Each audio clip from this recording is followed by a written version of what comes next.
Hello dear learners, I welcome you all to this module of the online course Skill Development of the Youths and Their Livelihood.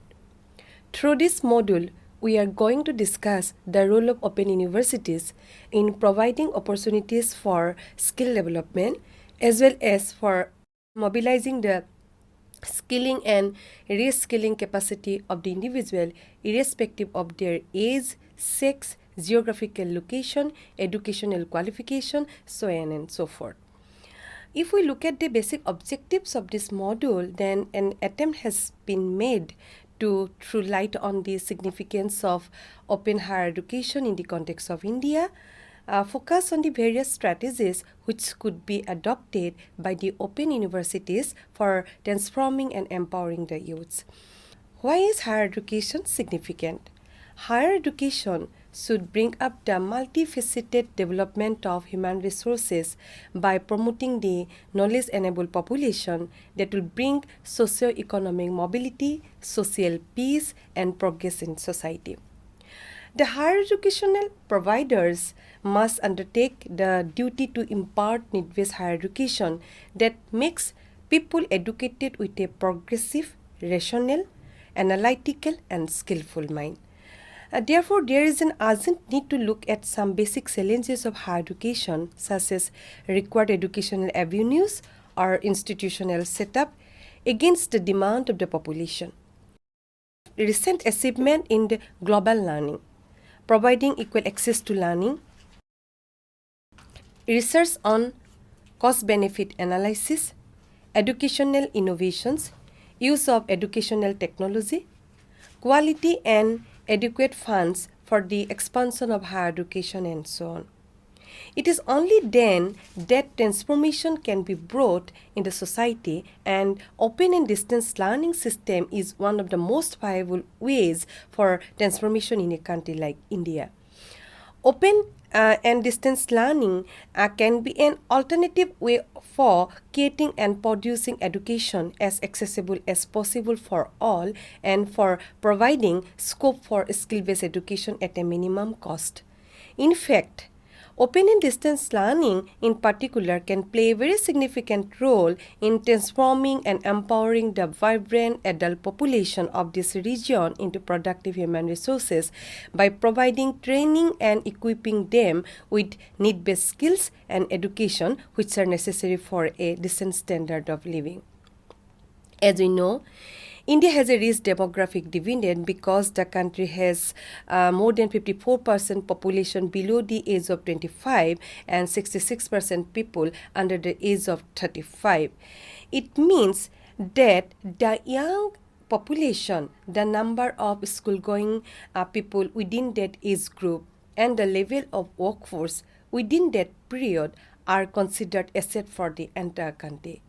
If proper skill-based education could be given to this group, then they can contribute immensely to the enhancement of the positive social transformation through social and economic mobility, through the creation of knowledge-enabled population of the country. Therefore, it is the right time to provide skill-based learning opportunities to all and make them productive citizens.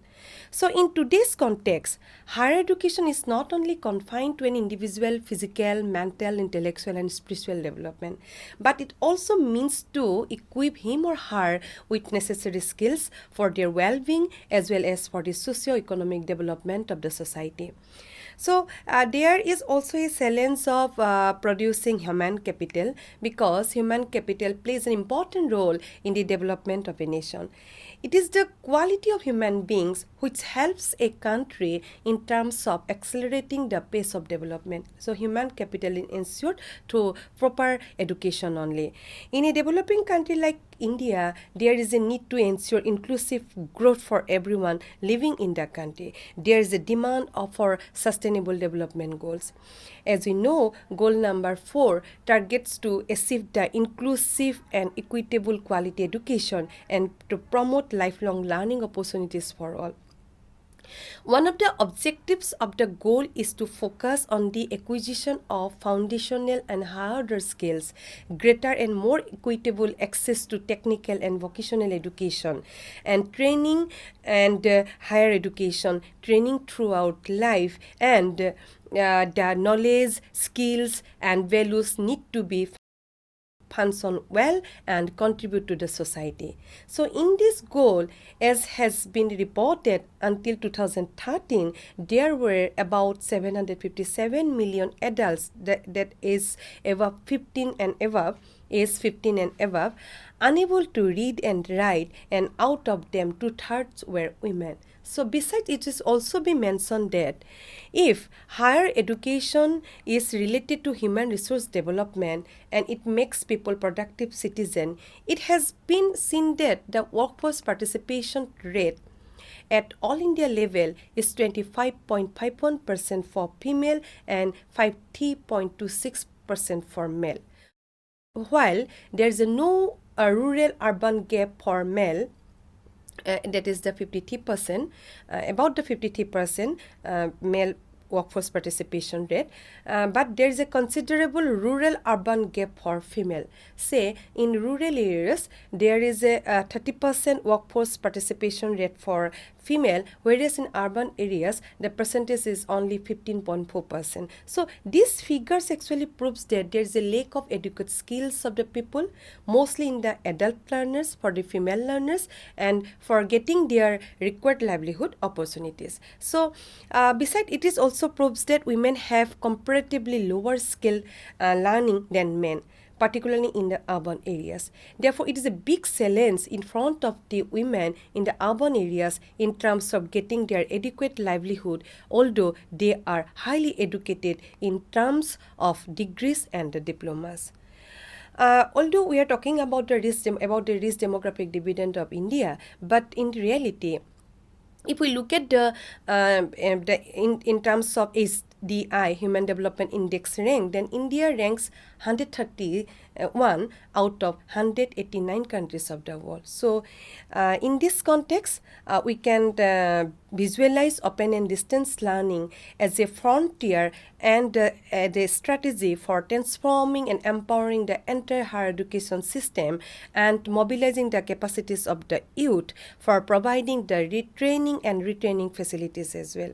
So, open and distance learning can be raised as an alternative way for creating and producing education as accessible as possible for all and providing the scope to get the skill-based education at a minimum cost. In fact, ODL is a mode that is trying to transform and empower the higher education system into a positive direction. However, the reasons behind the emergence of open universities and ODL institutions is manifold, such as population overgrowth, economic liberalization and globalization, popularity of global lifelong learning as well as blended learning, quick expansion of multimedia technology, inclusive growth, need of manpower planning for creating knowledge-enabled population, and so on. With these facts, along with a national open university, the state open universities have emerged in India for meeting the needs and demands of the people of the irrespective of states in which they are established.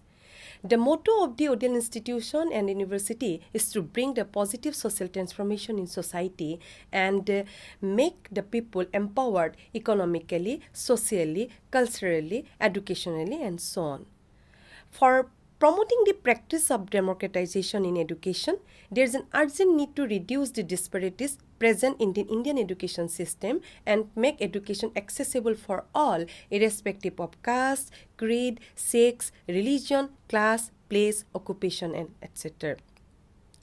Through ODL, the democratization of education can be realized in the true sense besides receiving global education. ODL can provide justice to achieving the motto of higher education in terms of access, equity, quality, innovation, and research. And finally, this lead to the development of the capabilities of the people and make them productive and empowered citizens. In fact, higher education should build up the capacity of the people by disseminating knowledge and information and make people competent with required and essential skills that will finally lead to productive and empowered group of citizens in the society. The trend of enrollment proves that open and distance learning had emerged in a fastest way in every nook and corner of the society, providing the scope for reaching education to the unreached. Besides this philosophy, ODL and open and distance e-learning system has not only provided educational opportunity to those who are deprived of education, good education, due to various constraints, but has also encouraged thousands of fresh learners towards the philosophy of lifelong learning and make them productive citizens for quality living. In this connection, the National Knowledge Commission in the year 2006 rightly stated that the appropriate application of knowledge in an area like agriculture can play a major role in boosting the agrarian economy and giving the Indian farming a competitive edge in the global market, and ODL institutes can play the pioneering role in that. So, the ODL mode of education, because of its flexibility, has the potential to create the knowledge movement in every aspects of human life in a society, which can lead to sustainable as well as dignified living among the concerned stakeholders. If we look at the various initiatives to be taken by the ODL institution, then it seems for ensuring mobilization and transformation in the society, various initiatives can be taken by the ODL institutions. A university or an educational institution is often considered to be the think tank of a place where it is located, and eventually it plays a central role in terms of bringing welfare to the people of the country. Therefore, the vision and mission of a university or an educational institution should be focused on the needs of the locality and on fulfilling the needs and desires of the stakeholders. It is because in order to maintain the status and reputation of the university in the competitive age, the university authorities should ensure some special contribution to the society and the country as a whole. In this regard, due to the nature of flexibility and its openness, open universities and institutions play the role of a people's university by harnessing the needs and demands of the common masses. So, even an open university too needs to be linked to a mission like ensuring economic viability of the nation by promoting and enhancing the capacity and skills of the learners or the degree holders. This means that the education received even from an open university should gear up the living standard of the people so that they are able to have a dignified life. Nobody can deny the possibility and the prospects of the sustainable education that would ameliorate the living standard of the people at present and near future. Skill-based education could bring viability to the institutions as well as to the people in terms of ensuring their sustainability and generating employment opportunities in the present world. Therefore, an open university and institution should develop need-based and skill-based courses which have the direct link with the industrial and vocational requirements at the present or in the future. Again, in order to maintain reputation, an open university should design such courses that bring special credit and recognition to the university itself. Before launching the course, the faculty members or the academy of the university should be sent to the field works or to the different exchange programs for understanding the validity, reliability, and authenticity of the courses in a practical way. Once they return with some experiences, the university should assign on them the duty to prepare the course content and subsequently launch the program. This process can help the university to identify the shortage and paucity of manpower in the society in various fields and then supply the manpower by launching the need-based courses. Besides this, the content of the syllabus must be up to date, regularly monitored and revised by an internal or external quality assurance unit, must do some social services like making people aware of certain important things. Internal and external quality assurance unit. There should have some provisions in the university to become self-sustaining by generating revenues itself or by generating own incomes through students' fee, own agriculture and farming productions and others, and then it will be possible for a university to become independent in the true sense. There are some other important issues that should be kept in mind for the ODL mode in India that will lead to the positive social transformation in the country as a whole. For example, information and communication technology and its use in the ODL institutions.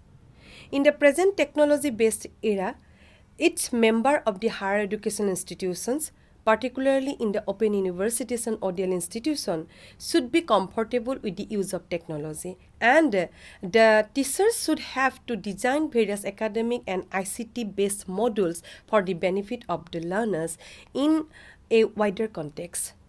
The application of National Knowledge Network, the National Program on Technology Enhanced Learning, National Mission for Education through Information and Communication Technology, SIRD, link with Satellite Hub for the Satellite Interactive Terminal, are some of the online programs through which it is trying to bring in a marked difference in the functioning of the educational institutes of the country with an objective to bring together all the stakeholders in science, technology, higher education, research, development, and governance. Although this missions of NPTEL is intended to enhance the quality engineering education, quality of engineering education in the country by providing free online course where the open universities and ODL institutions can also tie up with these providers so that all the students can utilize these resources. At present, it is a good thing for us in India. The SWAYAM, the study webs of active learning for young aspiring minds, has been introduced by the Ministry of HRD, Government of India, as the Indian MOOC, where teachers from institutions like the IITs, IIMs, and central universities offer online courses to citizens of India. In order to ensure the quality of the content produced and delivered, 9 national coordinators have been appointed. We have already discussed these things regarding the SWAMP and this platform in the module number 9 in our previous module, which is a previous module. That is a module 9. All the universities can offer MOOC for making education vibrant and sustainable. The MOOC like skill development of the youths and capacity, and the MOOC like the skill development of the youths and their livelihood is one of the greatest initiatives of SWAYAM for skilling and reskilling the capacity of the youths like you. So another example we can cite the initiative taken by COAL, Commonwealth of Learning. COAL has launched a MOOC on lifelong learning for farmers. COAL also took initiatives for promoting lifelong learning opportunities to the learners engaged in the learning vocational institutions and the farmers, along with gender-specific courses for empowerment. Lifelong learning for farmers is a holistic model which emphasizes continuous learning among the farmers using information and communication technologies, horizontal and vertical learning, networking with stakeholders. The Lifelong Learning for Farmers initiative focuses on linking human capital with social and financial capital. This initiative presents a model that is premised on the belief that an effective linkage of these three capitals will help in ensuring a self-sustaining development process. Taking into account the power of ICT and ODL, lifelong learning for farmers has been able to evolve a socially acceptable, economically feasible, and financially viable farmers' extension system.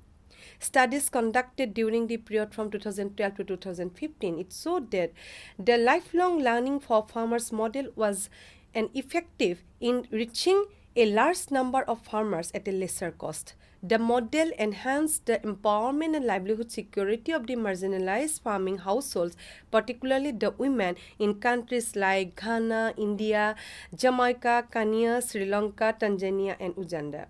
In fact, it is so cost effective that in every $1 invested in the program yield $9 worth of social return to the farming communities. Financial institutions discovered that they earn 8 times more income from lifelong learning for farmers course participants, and the cost of capacity building using ODL was 6 times lower than that of conventional face-to-face training. These results have attracted the attention of major government and international agencies who have adopted this model. Further, for the period 2015 and 2002-2021, the program is focused on enabling the national and subnational government institution as well as civil society and the private sector to establish models in their countries and constituencies. These institutions are being encouraged and facilitated to reach large numbers of smallholder farming communities, particularly the marginalized women and the youths, and provide them with opportunities for strengthening their livelihoods in a suitable manner, in a suitable as well as sustainable manner. Skill development through ODL mode.